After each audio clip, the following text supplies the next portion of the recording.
Berlín, capital del Reich, febrero de 1945.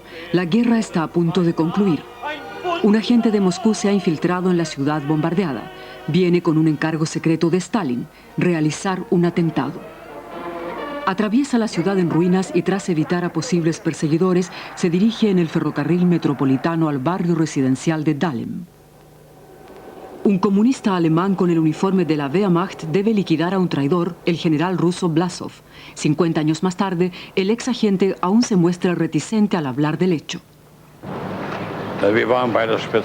Ambos habíamos sido especialmente adiestrados en el arte de disparar. También traíamos explosivos. La orden rezaba infiltrarse en el despacho de Blasov, tomar las medidas necesarias para ubicar, detener y liquidar al general. Y destruir los que supuestamente había allí. En Dahlem residía la cabeza de un ejército fantasma cuyo desenlace fue comentado por Solzhenitsyn. Este es uno de los últimos secretos de la Segunda Guerra Mundial. Los agentes llegan tarde. El general había abandonado Berlín poco antes.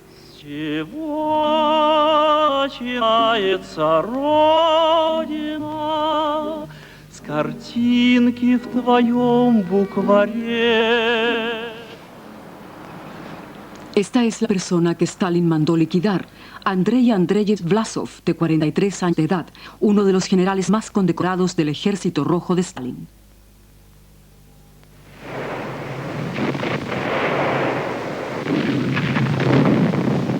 Stalin lo envió al frente en numerosas misiones para salvar situaciones desesperadas, organizar la retirada de Ucrania, la defensa de Moscú contra el ejército alemán y ahora, en 1942, en la pantanosa zona de Volkhov, debía defender este punto estratégico de la ciudad sitiada de Leningrado. El frente de la zona de Volkhov fue un infierno, hecho que han confirmado todos los historiadores militares, tanto rusos como alemanes. Blasov le propone a Stalin retirarse detrás de los pantanos. Stalin se niega rotundamente. El segundo ejército de choque de Blasov lucha con denuedo pero mal equipado y sufre al final una derrota aplastante. Su ejército es sacrificado de manera absurda. Quien consigue sobrevivir al infierno cae prisionero de los alemanes, entre ellos y herido el general Blasov.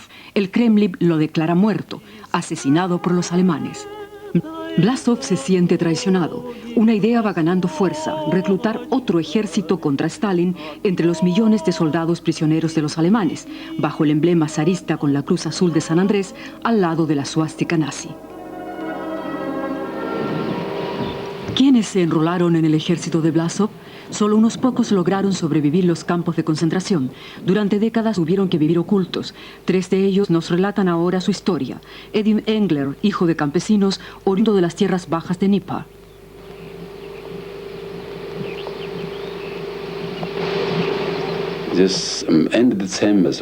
A fines de diciembre, antes de Navidad, recibí mis documentos de enrolamiento. Me asignaron al escuadrón de caballería. Me convertí en soldado. Tuve que empezar con las prácticas militares. Aprendimos a saludar, recibimos un adiestramiento militar completo. Cuando el escuadrón estuvo listo, después de 4 o 5 meses, nos enviaron al Cáucaso.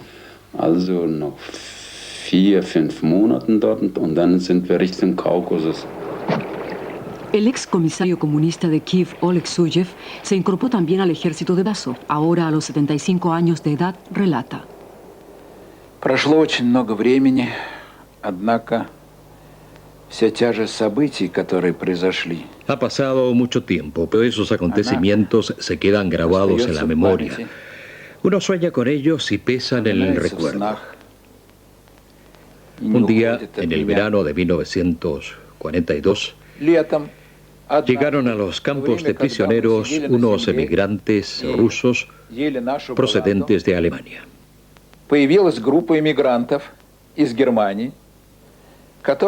Querían reclutar a gente que hubiera cursado el bachillerato o hubiera estudiado en la universidad.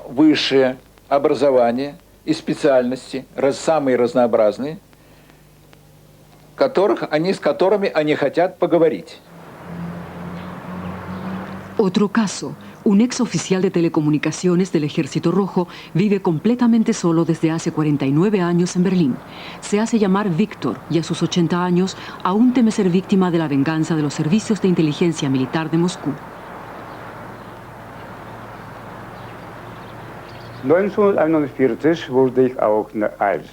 En 1941 tuve el primer encuentro con el ejército alemán en las cercanías de Moscú, pero nuestro ejército siguió su marcha hacia el oeste.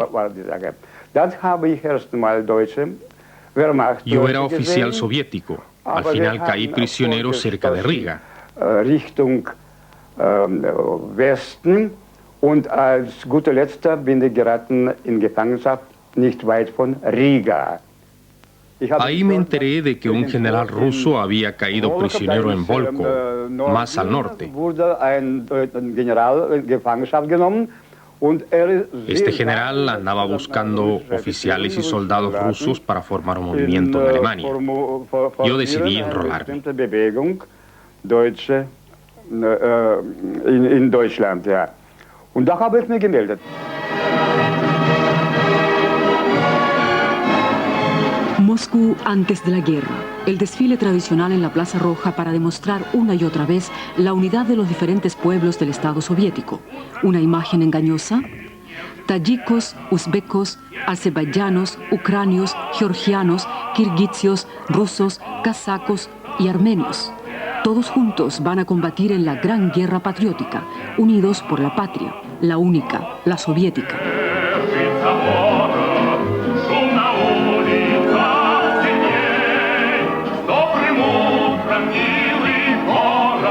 Stalin en la plenitud de su poder. En nuestras filas no hay traidores. Más tarde dicta una orden según la cual la Unión Soviética no conoce la categoría de prisioneros de guerra, solamente la de desertores del Ejército Rojo. Vlasov aún no había caído en desgracia. Estas imágenes, que jamás volvieron a exhibirse después de la guerra, lo muestran en un noticiero soviético durante la condecoración de los héroes del combate de Moscú.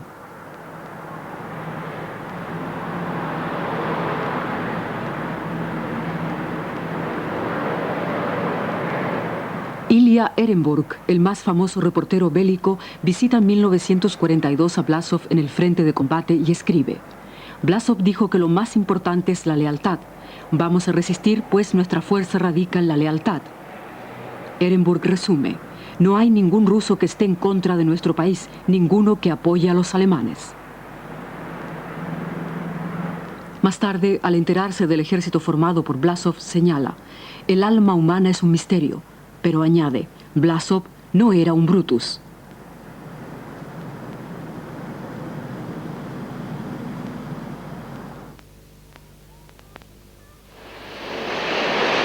La central del KGB en Moscú. ¿Qué opinión se tiene hoy de Vlasov?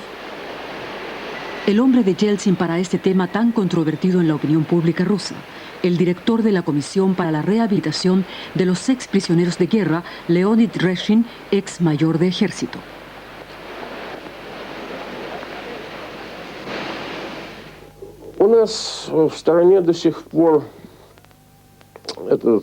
Este es un tema muy controvertido en nuestro país.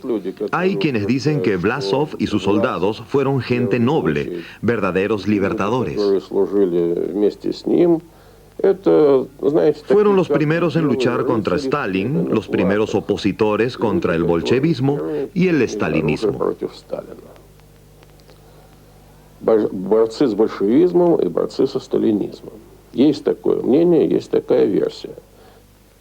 Documentos acusatorios en el archivo del KGB. El acta del primer interrogatorio de Vlasov en calidad de prisionero de los alemanes. El informe se le hace llegar personalmente al ministro de Exteriores nazi. Vlasov da a conocer los planes estratégicos de Stalin. ¿Comienza aquí la traición? A tono con el cruel cinismo de Stalin, practicado también por Beria y Molotov, este soldado es un traidor porque se entrega sin hacer uso de su arma. ¿Un caso individual? Masas de prisioneros soviéticos, casi 6 millones de soldados, caen en manos de los alemanes. Según el trío de déspotas en el Kremlin, se trataría de una masa de traidores. Pero ¿a quién han traicionado? A Stalin. Este dicta el decreto número 270, en el que se amenaza a los soldados soviéticos que sean tomados prisioneros con represalias contra sus familiares.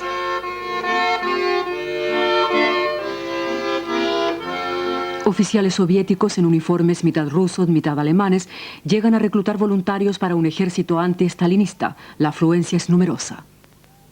Он отвечает: 3 причины.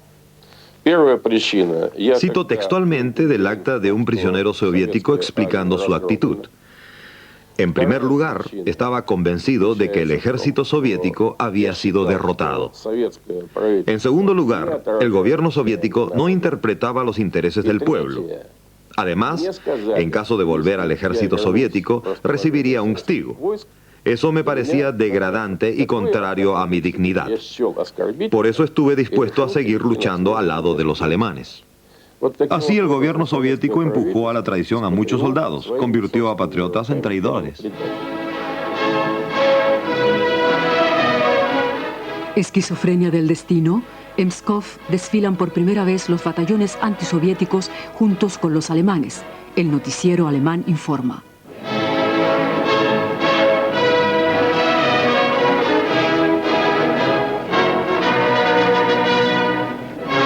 Links ein Oberst der russischen Freiwilligen.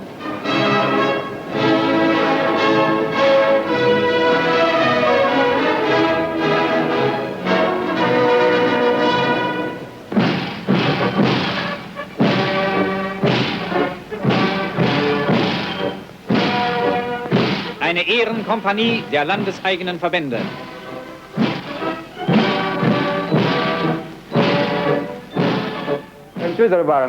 En primer lugar, estaban contra los bolcheviques. Su deseo era luchar junto a las unidades alemanas contra el ejército rojo soviético.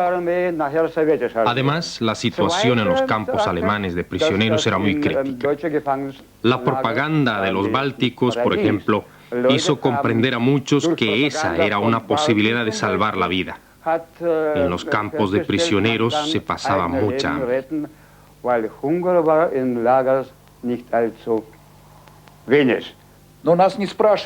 Nadie nos preguntó si queríamos o no. La única alternativa era morir en ese mismo lugar. Estaba claro que no nos iban a dejar libres. Blasov sabe el efecto que tiene su propaganda para reclutar voluntarios. El mando militar alemán le permite publicar un periódico para el frente de combate. Le pone el nombre Zarodini, por la patria.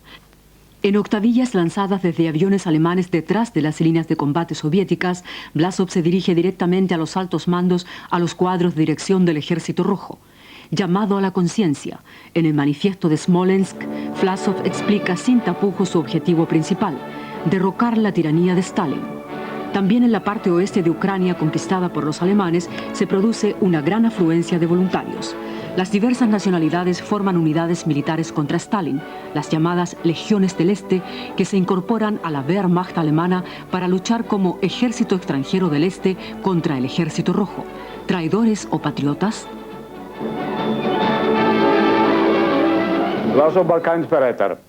Blasov no fue un traidor. Fue un patriota que en su calidad de general intentó formar un ejército de rusos.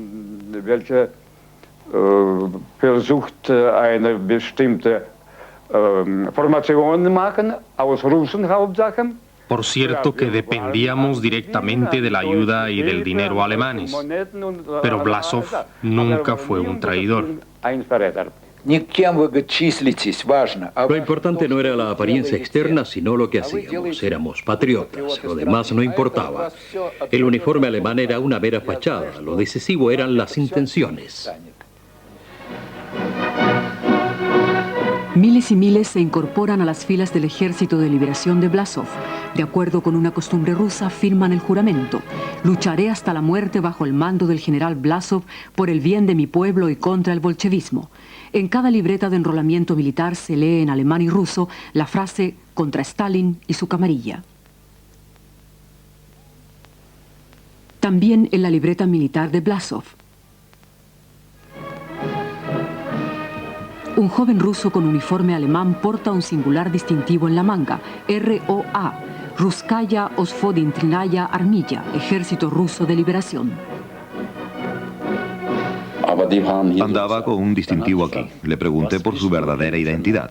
Entonces me respondió en ruso. R-O-A. Eso significa Vlasov.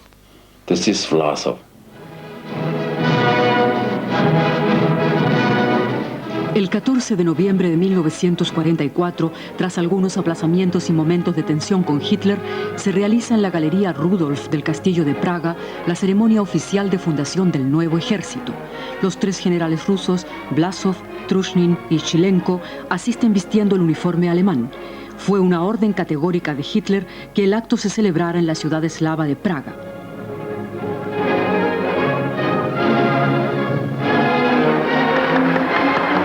Un año antes, en la reunión con el mando militar del 8 de junio de 1944, Hitler había declarado: no necesito para nada al general Vlasov, hay que prohibirle toda actividad. Este lee el manifiesto aprobado por las autoridades alemanas. Compatriotas, en este momento doloroso para nuestra patria, estamos llamados a decidir nuestro destino y el destino de nuestros pueblos.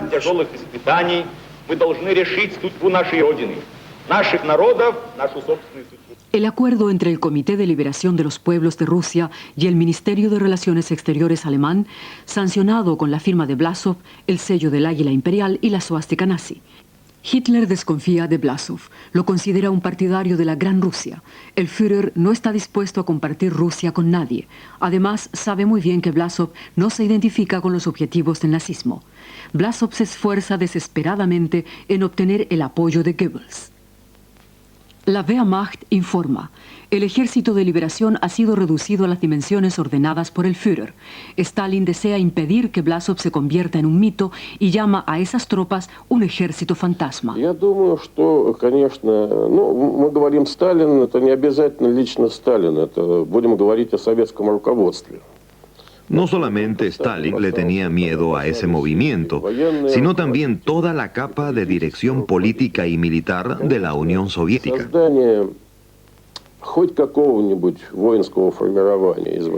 Se consideraba una situación muy incómoda el que los prisioneros de guerra formaran unidades militares. La existencia de estas unidades podía tener un efecto desmoralizador en la retaguardia, crear intranquilidad en la población y ser un mal ejemplo para las unidades soviéticas con una menor moral de combate. Este movimiento era una amenaza política seria.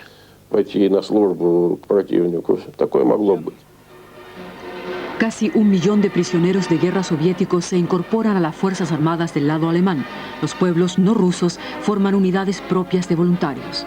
El Gran Mufti de Jerusalén, la máxima autoridad religiosa para todos los combatientes musulmanes, visita la Legión Azerbaiyana. El 15º Regimiento de Caballería Cosaco cabalga contra Stalin. Esta unidad de voluntarios tiene fama de ser la más osada y despiadada en la lucha contra los partisanos en los Balcanes. Una fuerza armada más extraña que el ejército de Jerjes en las guerras persas, opinan los británicos de estos singulares combatientes. Tártaros, turcos y de Crimea, finlandeses del Volga, caucasianos del norte, armenios, georgianos, osetios, uzbecos, las regiones del este, las unidades nacionales, forman 90 batallones de 1000 hombres cada una. Casi al final de la guerra se le entregan a Vlasov aviones propios y unidades blindadas, pero ya es demasiado tarde. Lo que un par de años antes habría constituido un arma contundente se realizaba ahora, a comienzos de 1945, como un desesperado intento de salvación. Hasta ese momento, Hitler se había opuesto a que el ejército de Vlasov operara en la línea de fuego.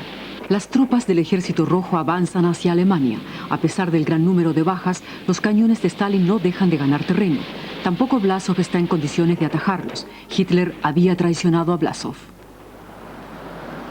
En la primavera de 1944 comienza en Londres la última gran traición contra el ejército de traidores.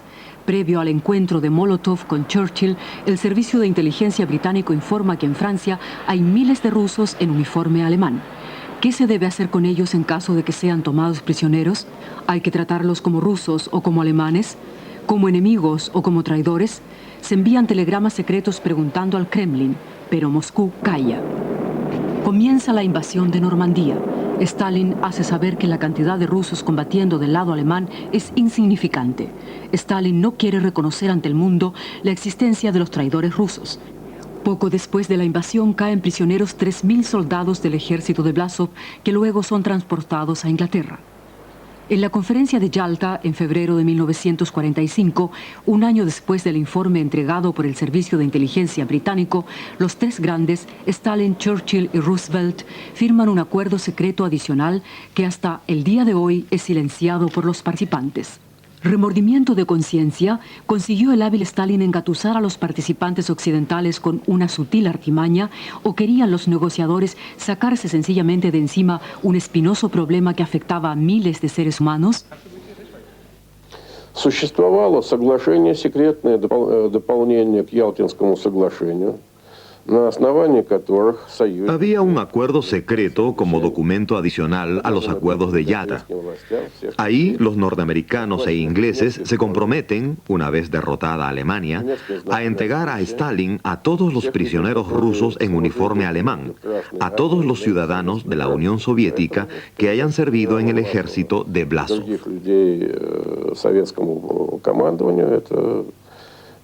Соответствовало духу тех соглашений, которые были заключены во время Ялтинской конференции.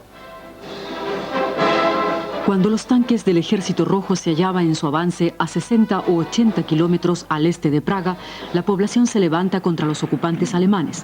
En una situación desesperada, el movimiento de resistencia checo le pide ayuda al ejército eslavo de Blasov, que se halla en ese momento al oeste de Praga en marcha hacia Alemania del Sur. El ejército de Blasov cambia sorpresivamente de frente y lucha al lado de los checos contra los alemanes. Los tanques del Ejército Rojo entran a Praga cuando los alemanes ya habían sido derrotados y expulsados de la ciudad. Las tropas de Blasov se retiran antes. Stalin está satisfecho. De la liberación quedan las imágenes oficiales que llegan a todo el mundo. Los rusos buenos han liberado Praga. Dispersas por toda Europa, las tropas de Blasov y las regiones del este caen sucesivamente prisioneras de los aliados. Los norteamericanos decían en forma irresponsable: váyanse tranquilos a casa, no les va a pasar nada. Lo que no era cierto. Los ingleses eran inclementes y decían: fuera. Todos los que pertenecieron a la Wehrmacht alemana o al ejército de Blasov deben ser inmediatamente entregados, eliminados. Los norteamericanos juntan 15.000 prisioneros en París, entre ellos Edwin Engler. El campo de prisioneros Beauregard es espacio extraterritorial de la policía secreta rusa. Los oficiales rusos se dedicaban a ubicar y llevarse a los prisioneros rusos. Los rusos hacen redadas en los campos de prisioneros norteamericanos e ingleses. Cuando nos entregaron a los rusos, sabían lo que nos esperaba. Los enviarán de vuelta a Rusia y allí harán con ustedes lo que ellos quieran o lo que se hayan merecido. Contraviniendo las convenciones sobre derecho de guerra camino al genocidio. También los 35.000 soldados del batallón de caballería cosaco son entregados por los ingleses a Stalin. El comandante de las tropas británicas, el mariscal Lord Alexander, rechaza todas las peticiones de ayuda. Las protestas del arzobispo metropolitano Anastasi ante el jefe de las tropas norteamericanas en Europa, Eisenhower, quedan sin respuesta. Soldados norteamericanos se encargan del traslado de los prisioneros soviéticos en trenes con una estrella soviética de madera y la consigna «Bienvenidos a la patria», un viaje hacia la muerte o hacia los campos de exterminio. ¿Y Blasov? В зону американскую были введены в небольшом количестве советские войска, которые стали, так сказать, на пути движения. Los líderes soviéticos y norteamericanos habían acordado lo siguiente.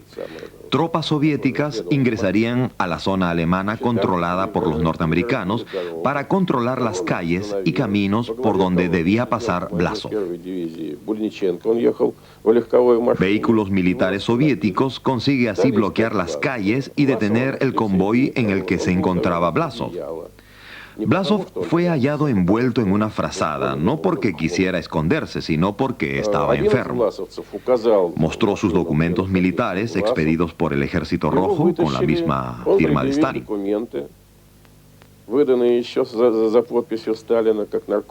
Los norteamericanos lo observaron todo a una distancia de 50 metros sin intervenir.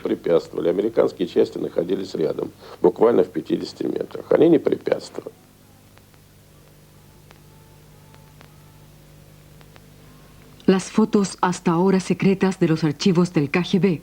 Stalin lo somete a breve juicio y pone las condiciones del mismo, sin fiscal, sin abogado defensor, sin testigos, solamente la sentencia de muerte. El juez del proceso Ulrich ante el Colegio Militar del Tribunal Supremo de la Unión Soviética. Por encargo de Stalin se condena el 30 de julio de 1946 a Blasov y a 11 de sus oficiales y colaboradores más estrechos a morir en la horca. La sentencia y las fotos de prueba para Stalin. La horca de la tristemente célebre prisión de Lefortovo en Moscú pone fin a la vida y al proyecto de Blasov y sus generales. También los traidores de menor importancia son implacablemente eliminados por Stalin, liquidados por el delito de traición a la patria.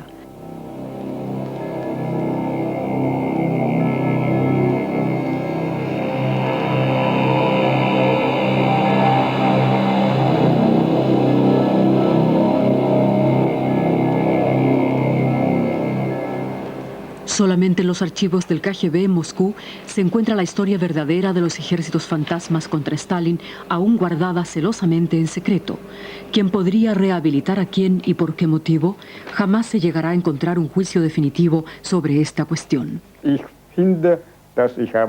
Como ruso hice lo que debía. Actué en forma correcta.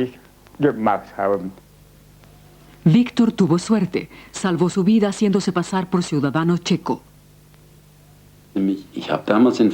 Yo cometí un error. Cuando me preguntaron de qué parte era, dije que era de Ucrania. Mejor no lo hubiera dicho.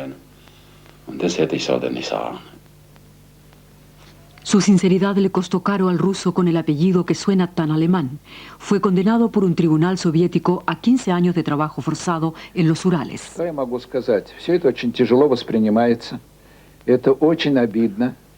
Pienso, espero y sueño con una sola cosa: sacarme un día de encima el estigma de traidor.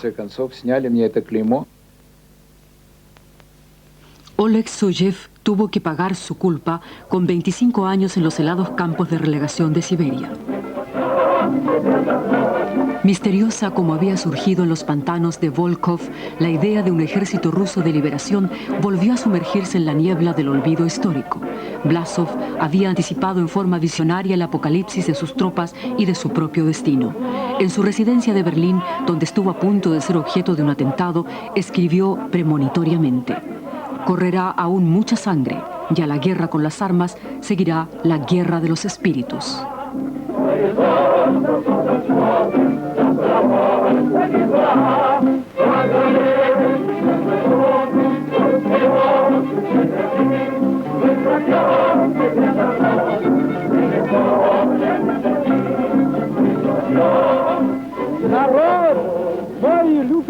Pueblo querido, patria querida, soy un hijo tuyo, un soldado ruso. Las flores del cerezo.